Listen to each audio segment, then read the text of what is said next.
Everyone. In today's video, I'm going to be talking about WWE 2K23. It has been officially revealed. No gameplay yet, but at least we know it's in development and WWE didn't sell their rights to EA, which would have been a dumb move anyway. So, anyway,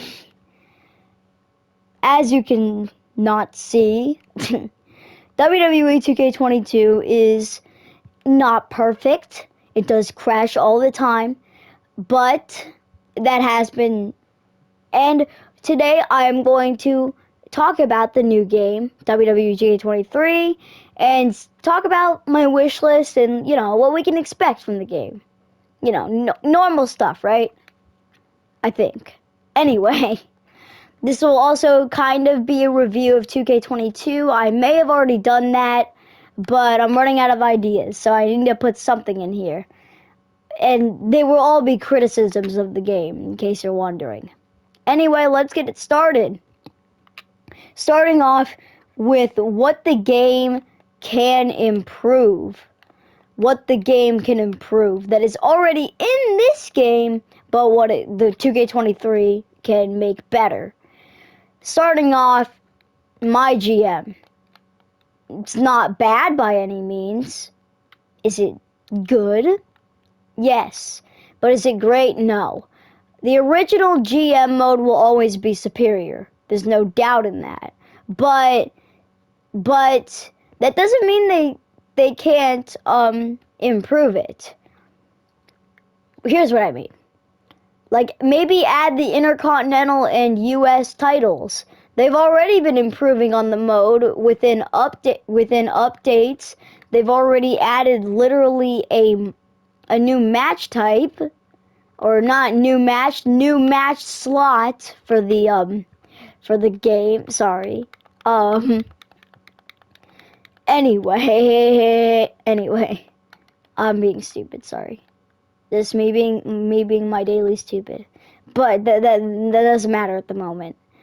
So also in the game, there should at least be Intercontinental and US titles, and there should be more, and there should be a rival, and you should get to play online. And there should be more than just 2 brands. There should be 3 or 4, just like the old days. Well, there was only 3 in the old days, but that doesn't really matter. But I still prefer that. And maybe a bit more unique match types, like no holds barred. Or, well, I guess I already have that with Extreme Rules, but that doesn't really matter. But what does is adding US and Intercontinental titles. Don't know why they didn't do this before, but they can do it now. And then I'd say keep the foundation of everything else, and we should get a pretty decent GM mode. We already have a good one, but this one would be even better. Yay. But that's not what we're here to discuss. Now, here's some more criticisms with 2K22. The game crashes all the time. Now, a lot of people already know this, but I want to remind them of it. The game crashes a lot. Not all the time, but a lot. And I think that should definitely be improved upon, because that was I'm pretty sure the reason that 2K20 was hated on so much. Well, it had every right to be hated on, but still it was the main reason. And also, I also suggest adding a bit more match types. There was no new match types in this game, which surprised me. I thought there would at least be a new match type, but we did kind of get a new match type because we got the new backstage area, But is that a new match type? No, it's just a new area for us to explore. But it was a lot better than the older one. I will say that. But you can't throw people off trucks anymore. That was my only criticism. Anyway, also, I also want... What I'm really sad about is so many releases have happened just since the game released. And a lot of people who were released ended up in the game, but now they'll be gone. So the roster will definitely be taking a giant hit. And that makes me sad. But that doesn't really matter because Take-Two or 2K, whatever, if you're a nerd, you call them Take-Two, but if you're casual, you call them 2K. They can't control who Vinnie Mac releases, and it's not their fault, so they can't exactly change it. And also, the DLC packs, I'd say, do exactly what they're doing in this game. But that doesn't matter at the moment. Also, the graphics could definitely use some improvement. It looks great, don't get me wrong. But then, Charlotte, need I say less? No, I need not. Charlotte Flair just looks wrong. And they could definitely improve on that. That's kind of all I've got for the graphics, basically. But... There's more. The game could also add more creation options, like maybe custom match types is boring. It's very boring. It needs to be more creative or innovative. And also create a story. That was the second most recommended thing at that the Fanbase thingy from a couple years ago. And what I find funny is from that, they basically only added GM mode, which was number 1. Everything else, Take-Two did not listen to or give a damn about, except for cross-platform community creations. They listened to that, which was definitely good. But did it really make that big of an impact? Yes, it did. Yes, it did, because now you can download mods. But otherwise, they didn't really give a damn about anything that the fan base said. They just kind of did what they felt like. And that really showed when they added My Faction, something that nobody wanted. But I'm not here to critique that. They're probably going to keep My Faction, and I'm fine with that. There's nothing wrong with the mode. It could use improvement, but that's out of my control.